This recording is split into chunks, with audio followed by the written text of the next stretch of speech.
Assalamualaikum warahmatullahi wabarakatuh. Bismillahirrahmanirrahim. Alhamdulillahi rabbil alamin. Wabihi nasta'inu wa ala umurid dunya waddin. Wassalatu wassalamu ala ashrafil anbiya wal mursalin. Sayyidina wa maulana Muhammadin wa ala alihi wa sahbihi ajmain, amma ba'du. Adik-adik IPNU IPPNU yang saya banggakan, alhamdulillahirabbil alamin. Kali ini kita bisa bersilaturahim walaupun melalui media online.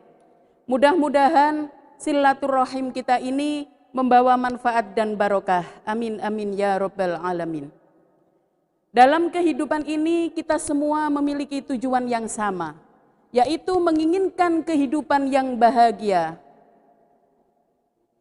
As'adun nas man lahu qalbun alimun wa badanun sabirun wa qana'atun bima fil yadi.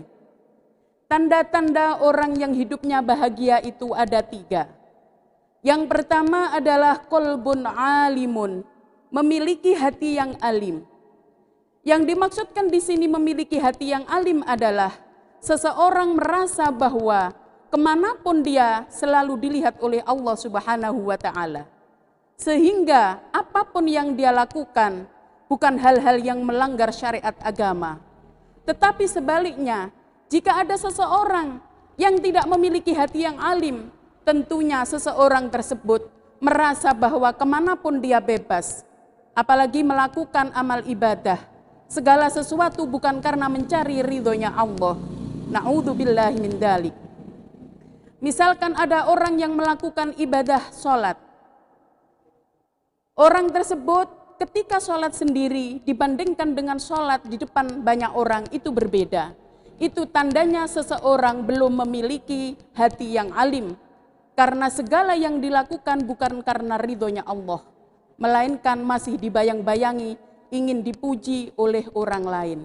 Maka dari itu ketika kita ingin hidup kita bahagia, yang pertama harus kita lakukan adalah kita harus memiliki hati yang alim, yakni kita merasa bahwa diri kita selalu dilihat oleh Allah, sehingga apa yang kita lakukan selalu hal-hal yang berkaitan dengan syariat agama Islam, bukan hal-hal yang berhubungan dengan riya dan sebagainya.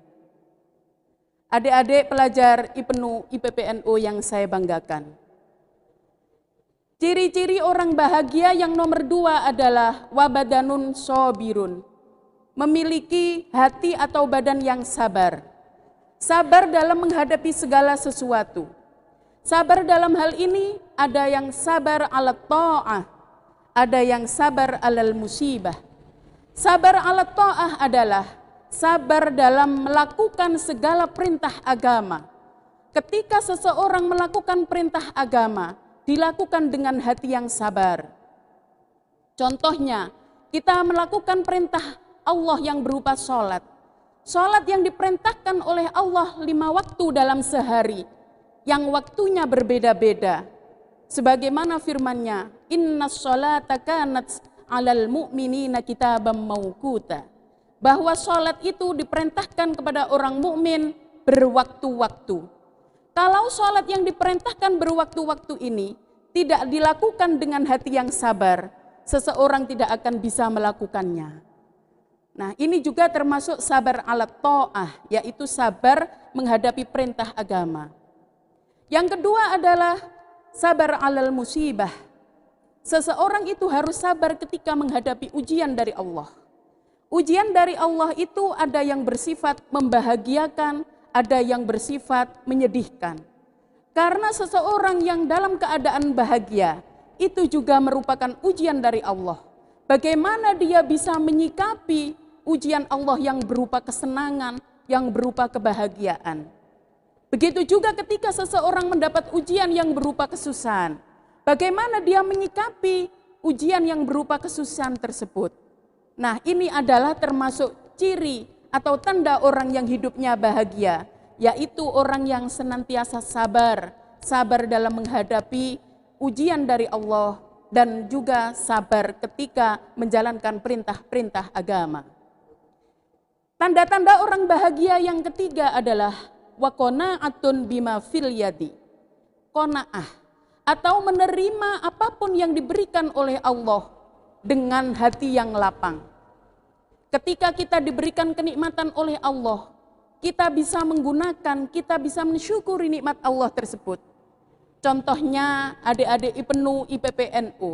Ketika kalian sudah berniat ingin berjuang dalam organisasi tersebut, kalian harus betul-betul bisa menggunakan waktu tersebut dengan baik.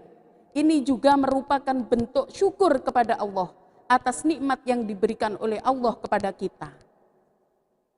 Karena segala sesuatu diberikan oleh Allah itu pasti ada hikmahnya. Tergantung dari diri kita, bagaimana diri kita menyikapi hal-hal tersebut. Untuk itu, marilah kita sama-sama mengikuti apa yang sudah disampaikan tadi, karena tujuan kita sama adalah ingin hidup kita bahagia. Yang pertama adalah memiliki hati yang alim, senantiasa merasa bahwa Allah itu mengikuti kita, sehingga apa yang kita lakukan adalah hal-hal yang baik, hal-hal yang tidak melanggar syariat agama. Yang kedua adalah memiliki hati yang sabar. Sabar dalam menghadapi perintah Allah, yakni sabar ala ta'ah, dan sabar menghadapi ujian yang diberikan oleh Allah, baik itu ujian yang berupa kesenangan ataupun ujian yang berupa kesusahan. Yang ketiga adalah qanaah, menerima segala sesuatu dengan hati yang tulus, dengan hati yang ikhlas. Mudah-mudahan kita semua bisa termasuk dalam golongan orang-orang yang bahagia. Demikian yang bisa saya sampaikan, mudah-mudahan bermanfaat. Hadanallahu wa iyyakum ajma'in. Assalamualaikum warahmatullahi wabarakatuh.